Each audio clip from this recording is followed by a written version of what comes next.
Na nimesema mtumishi wa umma ambaye atakiuka mambo ya maadili, nidhamu kazini, kusikiliza kero na kutatua kero, lugha mbaya, rushwa na ukosefu wa maadili mwingine, wala asihamishwe, afukuzwe. Watanzania wako wengi, vijana wa Tanzania wako wengi. Hatuna uhaba wa watu wa kufanya kazi kwa maadili.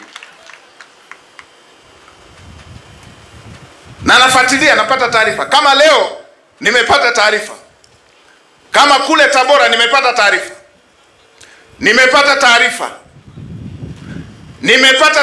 jambo la ajabu kabisa.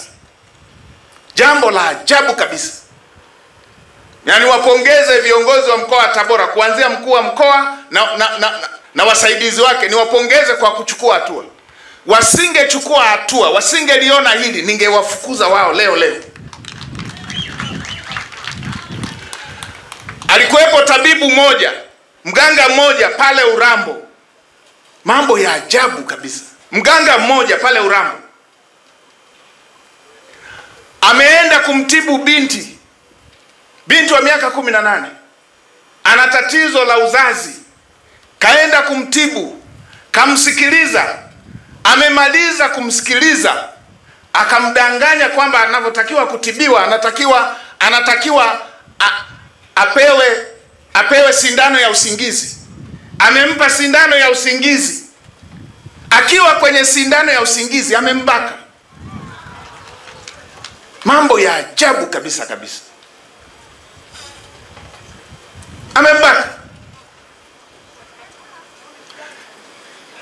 Mungu ni mwema, dawa ya usingizi ikaisha. Hajamwekea dawa. Amembaka. Binti kaona, fahamu umerudi kaona.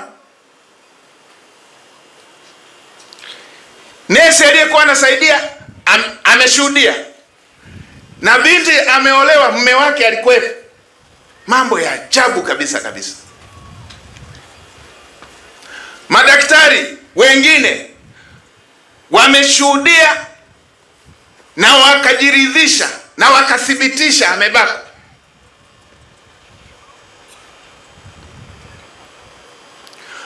Huyu akamatwe, asiachiwe, hivyo anavyoshikiliwa asiachiwe, na namuelekeza katibu mkuu wa TAMISEMI afukuzwe kazi leo huyo.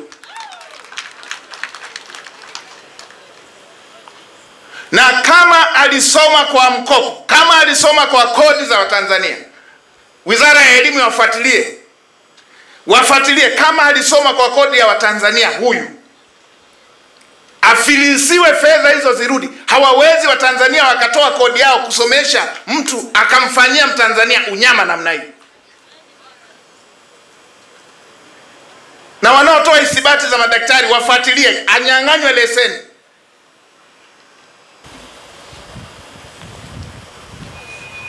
Ndio maana Mheshimiwa Rais anasema kila mtendaji, kila mtumishi wa umma, kila kiongozi afuatilie yanayoendelea ngazi inayofuata.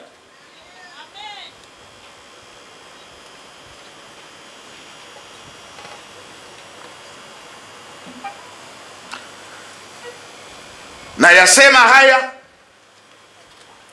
na nimewapongeza viongozi wa mkoa, wameliona. Katibu mkuu, chukua hatua haraka, afukuzwe, na hizi taasisi zingine wafuatilie, wachukue hatua zingine.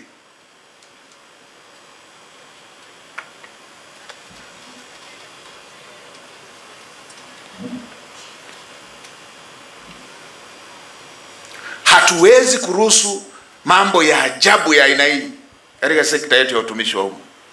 Ndio maana nasema watumishi wa umma walio wema wasihangaike. Acha tuhangaike, waendelee kuchapa kazi. Acha tuhangaike na wanaochafua, wanaogombanisha serikali na Watanzania.